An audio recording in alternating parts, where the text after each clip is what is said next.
Shalom. Persekutuan orang-orang percaya yang berbahagia pada Minggu 21 Agustus tahun 2022 melalui pembacaan firman Tuhan pada Galatia pasal 4 ayat 21 sampai 31 dari tema yang pendeta pilih ialah anak hamba dan anak perjanjian.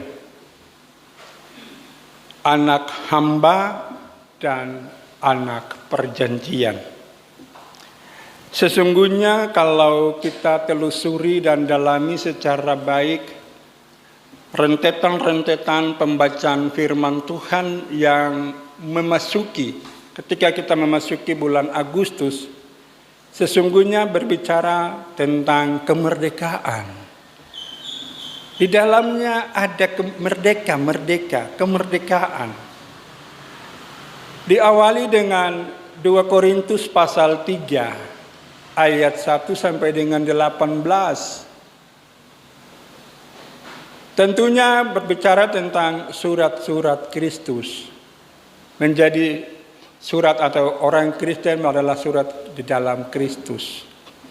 Tetapi di ayat 17 itu berbicara tentang sebab Tuhan itu roh. Dan di mana ada roh Allah, di situ ada kemerdekaan. Sehingga kita melihat bahwa pembacaan masuk bulan Agustus ini berbicara tentang merdeka. Kita baca lagi kemarin di Galatia pasal 5. Bagaimana di sana ayat 1 sampai dengan 15. Di ayat 1 berbicara tentang kemerdekaan, di ayat 13 berbicara tentang kemerdekaan. Saudara-saudaraku, kamu telah dipanggil untuk merdeka. Tetapi janganlah mempergunakan kemerdekaan itu untuk hidup dalam dosa. Lalu pada pembacaan kita di tanggal 21 ini, Hagar dan Sarai berbicara juga soal merdeka. Namun Bapak Ibu Saudara-saudari, kita melihat apa sesungguhnya yang dia harapkan oleh gereja ini untuk kita melihat bersama.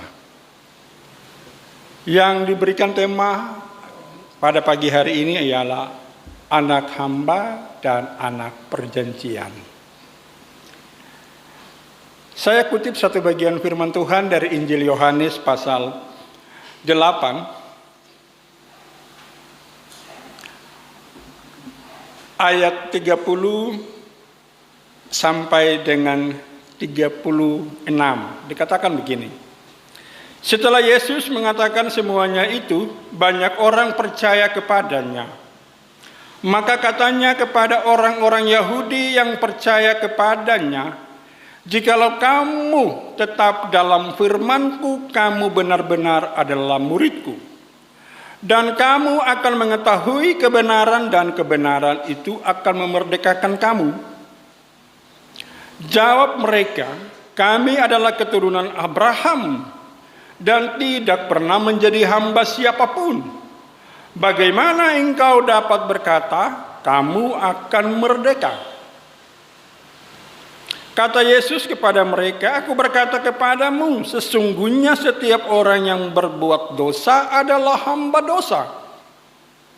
Dan hamba tidak tetap tinggal dalam rumah, tetapi anak tetap tinggal dalam rumah.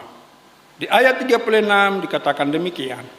Jadi apabila anak itu memerdekakan kamu, kamu pun benar-benar merdeka. Sederhananya. Ini yang menjadi hal di dalam kehidupan umat Tuhan di Galatia. Inilah yang menjadi temuan oleh Rasul Paulus, bahwa ada kehidupan yang terjadi di sana. Semua orang melihat bahwa mereka itu adalah keturunan Abraham. Tidak mungkin menjadi seorang hamba. Tidak mungkin menjadi seorang budak. Tidak mungkin menjadi seorang yang ditekan atau mendapat penindasan. Tadi saya ikuti pada Yohanes 8 ayat 33 itu. Ini Bapak Ibu Saudara-saudara. Atau bisa kita lihat di dalam Matius pasal 13 ayat 24 sampai 30. Perumpamaan tentang lalang di antara gandum.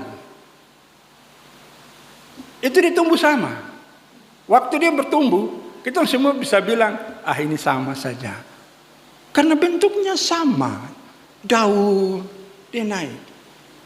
Tapi pada akhirnya, ketika dia sudah matang, mana yang lalang, mana yang gandum. Ini sama. Ini yang terjadi. Jadi ada kelompok yang merasakan kita ini kan keturunan Abraham. Oke, sama-sama. Sama-sama ingat. Abraham sampai putus asa buat Tuhan. Kalau Tuhan tak kasih saya keturunan, sudah saya ambil Eliezer orang Damsik ini sudah. Eliezer kok nanti jadi saya punya anak warisan untuk kau jaga saya punya kekayaan semua. Tuhan bilang, kau jangan sebarang-sebarang. Saya sudah janji kau akan ada anak. Sarah rasa kasihan sama Abraham.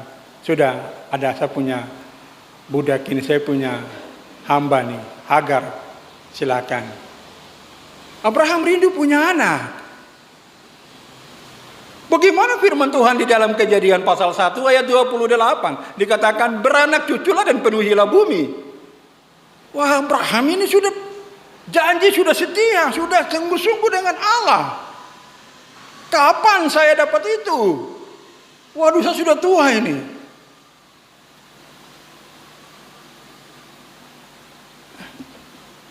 Sudah Eliezer, kau yang jadi sudah ya. Anak Damsik, kau yang bantu saya di rumah, kau yang nanti kau saya punya barang-barang semua jadi ahli waris sudah. Tuhan bilang tidak. Anakmu, anak perjanjian. Itulah Ishak. Ketika Sarai juga rasa kasihan, Sarai kasih Hagar. Sudah, Pak, ini Hagar. Hagar melahirkan Ismail. Itu sebabnya Hagar ketika dia diusir sama Sarah, dengan Ismail pergi, lalu mereka tinggal di padang rumput atau di gurun, dan mereka bertemu dengan Allah. Dan mereka membuat sumur yang disebut dengan El Roi, bahwa kami berjumpa dengan Tuhan di sini. Itu yang sekarang kita sebut dengan Lahai Roi. Itu Hagar yang bicara, El Roi. Tapi juga dapat berkat sama toh. Ismail terima sama. Yang menjadi kunci bagi kita adalah untuk masuk rumah Bapa di surga. Itu harus melalui siapa? Harus di dalam anak-anak perjanjian. Tadi saya ikuti Injil Matius pasal 26 ayat 28 itu. Dalam doa pengampunan dosa. Inilah darahku, darah perjanjian yang ditumpahkan bagi banyak orang untuk keampunan dosa. Kalau itu tidak ada di dalam saudara dan saya, itu tanda meterai yang paling luar biasa. Yang tidak dilihat oleh mata manusia. Tapi itu hanya ada di tangan Tuhan. Kepada siapa Tuhan berkenan? Tuhan memeteraikan dia. Tuhan memberi tanda itu. Inilah gambaran saudara dan saya. Bahwa tidak semua orang Kristen itu bisa masuk dalam anak perjanjian. Kita lihat dari peristiwa antara Hagar dan Sarai, antara Ismail dan Ishak. Kita sekarang hidup dengan Bani Kedar, Bani Nebayot, ada di dunia ini. Mereka pertahankan Ismail, kita pertahankan Ishak. Tapi benarkah kita ini anak-anak perjanjian? Pertanyaannya di situ bagi kita, saudara dan saya. Kita anak-anak perjanjian atau anak-anak merdeka atau tidak?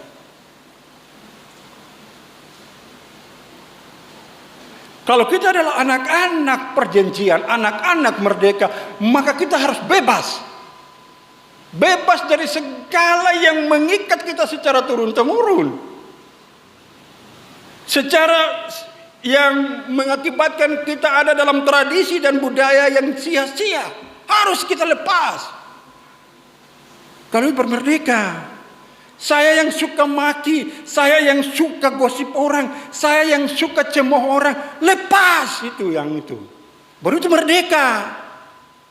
Tapi kalau saya masih suka maki-maki, saya masih suka gosip orang, saya masih suka cerita jeleknya orang, baca tadi Yohanes 8 itu. Yesus sendiri katakan ayat 34, Aku berkata kepadamu, sesungguhnya setiap orang yang berbuat dosa adalah hamba dosa. Jangan kita bilang saya orang Kristen yang mau bicara begini, bicara begitu, itu saya pasti masuk surga.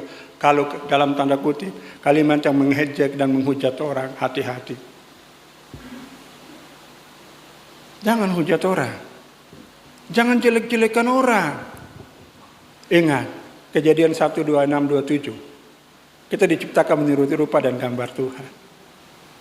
Biar kau jalan seperti apa, kau kondisi fisik seperti apa, dia lagi adalah diciptakan Tuhan seperti itu. Jangan bilang dia kau tuh jelek, kau begini, kau tara laku. Tuhan kasih nanti lebih jelek dan tara laku pada kau yang bicara. Jangan, kita tidak punya hak. Matius 7 bilang tentang hal menghakimi itu. Jangan melihat selumbar di mata saudaramu sementara balok di matamu. Tidak. Balok itu kita tahu di ukuran berapa-berapa, tidak tahu. Yang kerja bangunan dia nanti perlu baru kasih tahu. 5, 10. Saya mau latihan 2,5. Dia yang tahu. Jadi ini ukuran kan beda-beda. Saya tidak tahu saya punya ukuran baloknya berapa. Saudara punya berapa. Kalau selumbar sudah pasti ini hanya debu saja, ini ampas-ampas saja. Inilah bagian-bagian yang kecil yang angin tiup ya, singgap jatuh-jatuh di atas meja kita meja kotor karena itu kumpulan dari debu-debu itu. Tapi kalau balok besar, entah kau mau 10-10 kah, 20-20 kah, 30 kah, tidak tahu. Ini Bapak Ibu Saudara.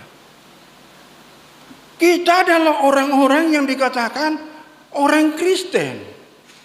Galatia 5 ayat 13 bilang, kita sudah dimerdekakan. Dalam 1 Korintus 6 ayat 19 dan 20. Harga kita telah lunas dibayar. Siapa yang bayar? Bukan saya dan saudara kasih keluar uang miliaran rupiah. Dialah Yesus yang tadi saya kutip Matius 26 ayat 28 itu. Inilah darahku, darah perjanjian yang ditumpahkan. Dia yang bayar. Sekarang apa yang saya dan saudara harus buat? Jangan kita sampai ada di dalam bagian yang seperti yang kita baca. Hidup dalam satu garis yang dikatakan, saya orang Kristen. DNTT di atas, leluhur saya, moyang saya itu orang Kristen. Turun-turun ke bawah, saya tetap orang Kristen. Biasa kita bilang, saya ini Kristen dari lahir. Tapi pertanyaan, sudah bebaskah? Membebaskan diri dari kebiasaan yang sia-sia kah? Dari hal-hal yang tidak benar secara turun-temurun kah? Merdeka itu bebas. Jangan lagi kalimat caci maki ikat, kata-kata kotor ikat, itu berarti belum bebas, saudara. Saya dan saudara belum bebas. Kita senang mau jadi hamba. Kita senang mau diperbudak. Kita senang mau ditekan oleh beban-beban dosa yang kita sendiri buat.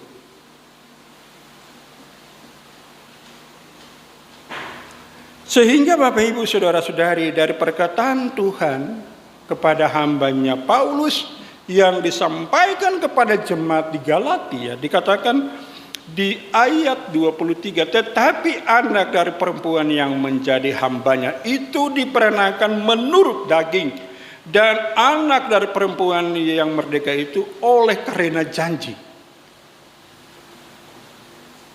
Oleh karena janji. Ini kehidupan keluarga dari Bapak Abraham. Tetapi menjadi bagian bagi saya dan saudara-saudari. Di ayat 29 dan 31 dikatakan, tetapi seperti dahulu dia yang diperanakan menurut daging menganiaya yang diperanakan menurut roh, demikian juga sekarang ini yang kita jumpai ini. Sekarang semua bilang siapa yang benar, siapa yang betul antara Ismail dan Ishak. Kita dengar antara Ishak dan Ismail ini bicara dengan dua yang di sebelah lain. Tapi yang sekarang debat ini antara dua ini sudah. Kaum Nebayot dengan kita. Ini sekarang yang perdebatan di situ. Siapa yang benar? Ismail kah Ishak? Itu yang artis-artis main lompat-lompat terus toh. Pindah ke sebelah rasa terena, pindah ke sebelah dikira barang mainan. Don tara mengerti firman jadi don bikin begitu. Atau don cari itu popularitas, ketenaran saja toh. Don tundar mengerti firman jadi.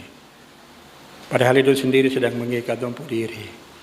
Bapak Ibu saudara-saudara, kita tidak dengar yang saudara-saudara di sana yang, tapi kita cuma dengar antara Ismail dan Ishak ini. Sekarang siapa yang benar? Sekarang siapa yang adalah anak perjanjian? Tetapi saudara, firman pada pagi hari ini mengantar kita,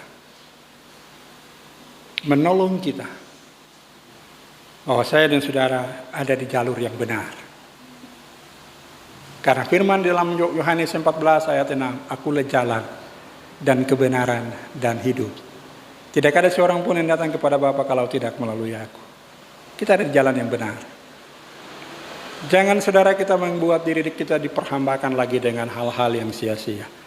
Dengan segala pemahaman dan pengertian yang membuat kita sendiri jatuh. Nah, mari kita berjalan bersama untuk melihat segala hal yang dijanjikan Tuhan. Di ayat 32 dan 30 dikatakan, tetapi apa yang kata nas kitab suci? Usirlah hamba perempuan itu beserta anaknya, sebab hamba perempuan itu tidak akan menjadi ahli waris bersama-sama dengan anak perempuan merdeka itu. Apa yang ada di dalam diri kita yang mengganggu, yang saat ini menjadi hal yang membelenggu kita, yang membuat kita sering jatuh dalam dosa, kita usir, kita keluarkan, kita bebaskan, kita lepaskan, jangan pegang lagi, jangan tarik dia masuk lagi. Kalau mau merdeka, kalau mau bebas, kalau mau menjadi anak-anak ahli waris, bebas, lepaskan itu. Jangan bangga dengan yang dari tanda kutip, yang dari nenek moyang punya, jangan pegang. Ada bilang, ini jaga-jaga rumah, ini jaga untuk cari ini pelaris jualan. Sebagai hamba Tuhan pagi ini di tanggal 21 Agustus saya bilang stop. Pegang yang Tuhan punya. Kerjakan yang Tuhan punya. Tuhan dia akan memberkati saudara. Kata 3 berkat yang sering kita dengar dalam mengakhiri ibadah. Kata 3 berkat itu.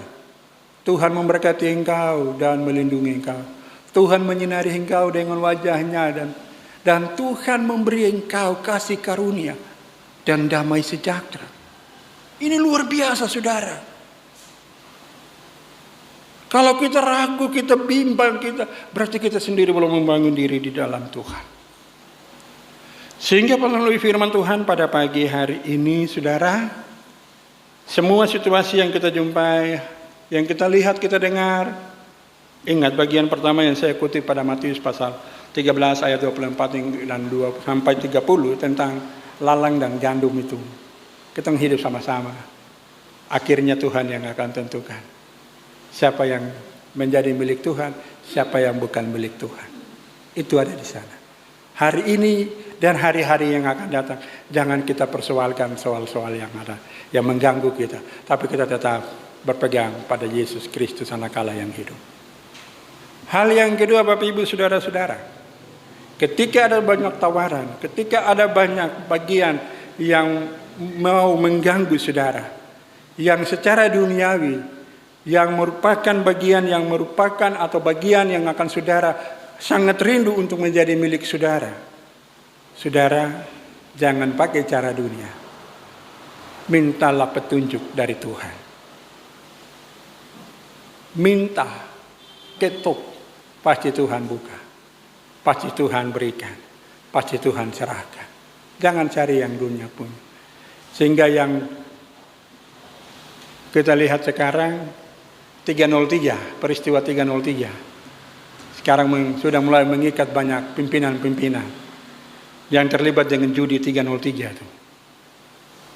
Cari untuk kaya toh, cari untuk kumpul harta banyak di dunia. Tidak berpikir bahwa itu bertentangan dengan firman Tuhan.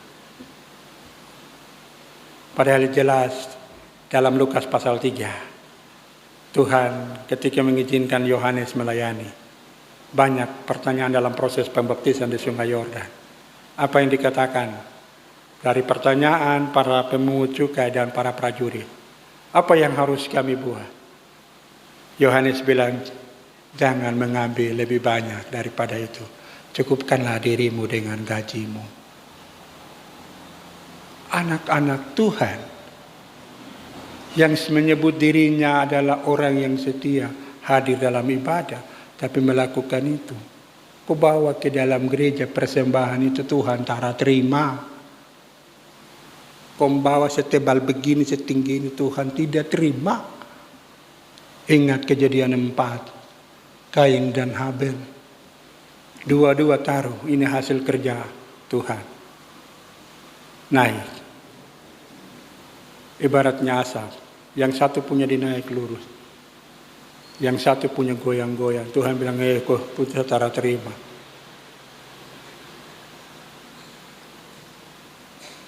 Apa yang dikatakan Allah kepada Samuel dalam 1 Samuel pasal 16 ketika Daud mau dinobatkan. Janganlah pandang paras dan perawakannya. Apa yang dilihat manusia bukan yang dilihat Tuhan. Tuhan lihat hati dan apa yang kita berikan itu. Lebih baik berikan dari hasil usaha sendiri, dari gajimu sendiri. Jangan ambil hak orang berbawa untuk ini kita ada kegiatan pelayanan di gereja butuh begini, jadi kita bantu gereja. Tidak menjadi berkat, tidak diterima.